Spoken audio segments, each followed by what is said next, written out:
Let's get into it. Also, when I told him get on Landmine, Yeah. You ever play that drinking game, Landmines? No. You take a quarter, you spin it, Okay. and then you have your beer in a cup. You have to finish the beer before the quarter stops spinning. Oh, I'd be good at that game. If the quarter stops spinning first, got to redo. And but you do it in the beginning. It's simple, like little by little. Right. But then when you have the empty beer cans, you don't tell anyone. When someone's going, boom, you landmine them, they have to go again. Ah. And then by the end of the game, there's nowhere to spin the quarter. Man, and all the drinking games that I played, I never played that one. But I would have been good at that one, just like I was all of them. Hey, That was Listen, I've had a Hall of Fame drinking game career, my friend. Okay? Rafters in the jerseys Jersey in the rafters. rafters Style. I'm just telling you. my jersey's retired in the rafters at JMU. Go ask people about Frog Week. Woo. Talking about guys that could put them down. Woo. I think defensive tackles would be all-time like beer drinkers. Yeah, I got a couple buddies that played that position, and they are. So with the Combine under a week away, we're going to point out some guys we love, who we want the Patriots to target. Okay. Trav, for you, who is your guy? I love these segments with us because I'm going blue chip, and then you'll give me some dude I never heard of. But I'm going Mason Graham for obvious reasons. I mean, listen, like the closer we get to the draft, this is the name that you keep hearing over and over. And I know we do mock drafts here at Nesson, and I've seen it with our Nesson mock drafts, and I've seen them elsewhere on mock drafts where all of a sudden this guy is slotted to the Patriots. Originally, I thought 4 may be too high for him. But as we continue, I'm going back to the mock drafts, we continue to see these mock drafts coming out. I'm seeing both Abdul Carter and Travis Hunter being off the board by the time the Patriots pick at 4.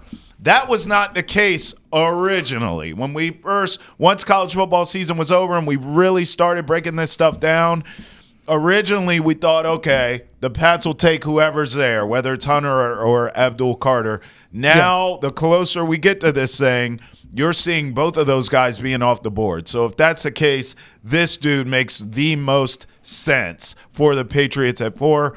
Or maybe they move back a couple slots. We'll see, and you could still get him. So I will have my eye on him. Every move he makes at the Combine, I want to see what Mason Graham looks like. And by the way, we don't know what we're getting with Barmore in terms of health, George. Yeah. How about this guy for the ultimate insurance policy in case something goes wrong there? Yeah. Obviously the landing's a little softer having Mason Graham in-house. But if Barmore goes away, we think, and he'll be fine, well, now you pair those two together. I mean, along with some of these other defensive linemen on this roster, my goodness, you are cooking with gas. So I'm looking at Mason Graham all week long. And this is the last year of Christian Barmore's extension before the Patriots have an out next season. Okay. Where if they exercise the out in 2026, that offseason, they save $5 million against the cap. So there are a lot of the extensions were dulled out by Eliot Wolf this past season. Yep. A lot of that will happen. I see the Mason Graham vision. Mm-hmm. I'm staying defensive line. Okay. Yeah, maybe I've mentioned Shemar Stewart to you. Oh, you have. Yeah. You have. 6'5", 280. Yep. With 34-inch and a quarter-inch arms. Yep. Crazy long. Like, that's longer than a lot of the offensive tackles in this draft. Yes. And those are his measurables from the Senior Bowl. We'll see the NFL draft measurables. But he's big. He's strong.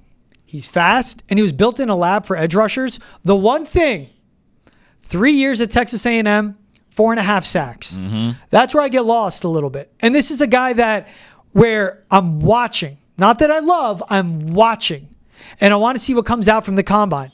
What's that drop-off with the production that he's had as a pass rusher? His bull rush is devastating. His arm length helps him win on hoops, which is, you see the drill of defensive linemen where they start and they run literally a hula hoop. That's because what you want to do around the offensive tackle, and that's how you ruin the pocket. That creates pressures. A pressure is any time a quarterback moves off their spot, has to relocate, pump fake, whatever. It ruins the timing. That's a pressure. Pressures are more valuable than sacks. Yes. So, as I say, he doesn't produce in sacks, but the production overall isn't there. And when you get with a guy that's 6'8", 280, built in a lab, strong, fast, long, you overly rely on your athleticism, though. Yeah. You need to be fundamental. You need to be technical in the NFL to be a long-term guy. Mason Graham for you, that's a top 5 pick. I think he's top 6 at worst. I think so, too. Shemar Stewart could go anywhere from top 5 to top 15, depending on what happens in the Combine. Who's a comp Is it like a Calais Campbell who's got that same kind of build? Ooh. Who's a comp for this kid? I mean, Campbell's 6'9". Yeah, I see it. I mean, physically. Shemar Stewart, 6'5", 280. The comp, and this is where the comp that I was able to find, John Franklin Myers. Okay. All right. But you don't want a John Franklin Myers top 15. Right. John Franklin Myers is a guy you take 5th, 6th, 7th round. That's a good point. You don't want a role player. You're taking top 15. Yeah. He needs to be a devastator. Yeah. To opposing offenses. Which is why the combine's so big. Listen, our producer, Ethan, has convinced me because I'm all about Ashton Genty. However, our producer, Ethan, who is a UNC fan, has been telling me all about this kid, Omarion Hampton from UNC, who obviously I've seen play, but he's like, Trav, if you don't get Genty, this kid makes a lot of sense for the Patriots. If you can maybe, pick someone at 4, or trade back into the back end of the first round, or maybe early second round and get this kid. Yeah. I mean, obviously, the balance this kid runs with, he runs with power and speed. He is a home run hitter. I've called him, and I mean this affectionately, a poor man's Ashton Genty, but I don't mean that disrespectfully because this kid could mess around and be just as good of a pro as Genty. We'll see. But I think this is someone you have to look at. Again, power, speed, can catch. He has hands, home run hitting ability. I will keep my eye, because of our esteemed producer, Ethan, I will keep my eye on this kid at the combine as well. Someone that could be in play for the Patriots to revamp that run game, but doesn't cost quite as much as an Ashton Genty in terms of draft capital. A second rounder is a lot for a roster that is this bad, though. And Omarion Hampton to a Cowboys type scenario where an offensive line is built, Lions. And Omarion Hampton can very well be the guy that replaces a David Montgomery. To an Eagles scenario, a spellback to a Saquon Barkley. To teams that can afford to spend the high of draft capital on him, I like him as a prospect. Good contact balance, good pass catcher, soft hands out of the backfield. He could do gap or zone run schemes, good at getting skinny and finding the hole. All of this, I mean, trust me, and he's also 6'2", 220. He falls forward when he runs. He gets downhill and he gets moving. Those are the type of guys that Mike Vrabel loves.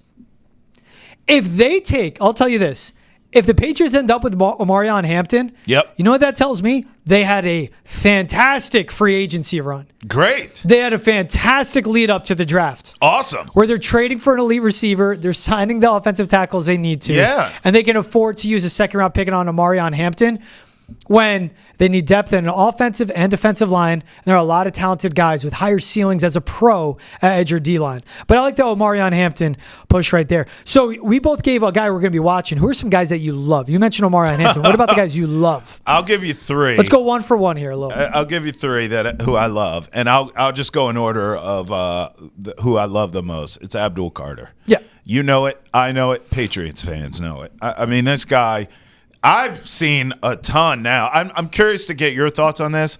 It's almost now to the point where I am surprised when I look at a mock draft and he's not number 1 now. I mean, I've seen some where Travis Hunter goes 1 and Carter goes 2. So at this point now, I don't think he'll be there for the Patriots at 4. If he is, I am doing backflips. So obviously, just like everyone else's eyes, my eyes will be on Abdul Carter for the combine as well, George. Yeah, I mean, I love him too. How could you not? That's a guy that, again, could be a devastator. Yes. And is more of a sure thing, plug and play, day one guy. That's right. Right now, it's looking like a second, third down pass rush. Yep. Needs to get bulkier. Needs to get better with his run defense. Yep. But man, if you want to have a complex defense and you want to have that queen on the chessboard, off-ball linebacker or at the edge. It's a Micah Parsons. And I'm not saying I'm giving the pro comp. Right. But the usage where you could put him everywhere. Yep. My love, I'm going to start with like a late second, early third round pick right now. But Jaden Higgins, who I've told you about. Oh, you've been on him. 6'3", 215. Yeah. A guy the Patriots can identify right away and snag. And this is who I would rather use because of his ceiling as a second or third round pick. He projects right now as a big slot. But athletic, really good route runner, good with contested catches, good over the middle, smart attacking a zone, good run blocker. And also watch the film of him from Iowa State. He didn't have the most accurate quarterback. There were balls that should have been interceptions that ended up as touchdowns because of Jaden Higgins and his arm and his hands. Now people go, but you're going to take a slot in the second round? Well, think of Josh McDaniels calling this offense, T. Yeah. And think about who a slot that he loved when he was with the Patriots and Raiders. Jacoby Myers. Mm-hmm. Big slot. Who should still Jacoby's be 6 foot, 200. Yep. This guy's 3 inches taller, 15 pounds heavier, more athletic, good catch radius. And with all this, I say, too, Jaden Higgins in the second or third round, Yep. he's Ted McMillan, who's in the first. Maybe his floor is a little lower. Maybe his ceiling's a little lower. But you're going to pay a first-round premium for a wide receiver. If Ted was in this draft, he'd be in the second round, maybe right before Jaden Higgins. Mm-hmm. Give me a Jaden Higgins. That's a guy that you get in the second or third. And that's a guy that, if you address the wide receiver room, like how we laid it out, Westbrook Akine, Darius Slayton, he starts out as your 3. Maybe he's your number 1 slot. I think he's so good. And he's an immediate impact receiver. I think that works a lot. And this is a guy you get where give $50 million guaranteed to Trey Smith, $50 million guaranteed to a Ronnie Stanley. Go with an edge rusher, defensive lineman in the first round, second round or third. You can go with a Jaden Higgins right away. All right, my next one, I'll save us some time because I don't break down these players. But Will Campbell is someone I'm going to be watching just to make sure everything is on schedule with him. Like, don't show up out of shape. Don't do anything that's going to drop your stock. If anything, because George breaks down these offensive linemen so much and he evaluates them so much, that makes me go cross-eyed because I get sick of hearing it about these guys. It's to the point now where if the Patriots take him at 4 overall on draft night, I'm going to feel a little bit bummed out because I know it's a reach, but at the same time, it's such a drastic bleeping need for this team. I would get it. So would you, even though we both feel like it could be a reach. It would make sense if the Pats go Will Campbell at 4. So really, me watching him at the Combine, George, is just don't mess this up. Because Will Campbell, you could go as high as 4 to the Patriots if you don't mess this up. So that's what I'm looking. Is the kid a professional? Is he going to show up in shape? Is he going to test well? That's what I want to see from Will Campbell. He could play everywhere up front except for center, which the Patriots need. Yep. And he could be in a trade back and draft scenario. Could be. Top 8. And if you get your Trey Smith, you have both your guard spots figured out. He could be at 4 too, George. He could. Yeah. But he could. The roadmap I lay out, you get your Ronnie Stanley, you get your Trey Smith. Your whole left side is figured out. Sure. At center, it's David Andrews or Cole Strange, or a guy you could get later in the draft who I'm about to mention. Sure. Then at right guard, it's Mike Onwenu. It's not going to be Demontre Jacobs at right tackle. It's not going to be Caden Wallace. It's not going to be Vidarian Lowe. It would be Will Campbell. Yep. And then at worst, Will Campbell, he could be a good offensive tackle and a great guard. Facts. And if he's a 10-year starter up front, all-pro caliber guard, you don't love the price, but you have a big need. I love Will Campbell, too, in that scenario. Kyle Kennard, edge rusher. Yeah. 3rd-round pick out of South Carolina, Bronco Nagurski winner, which goes to the best defensive lineman in the country. 6'5", 255, 33 and 3/8 inch long arms. That's long. Length is his strength. He's good with his punching time, getting hands off of him from opposing offensive linemen. 4-year starter in college. That's a lot of experience. Sure.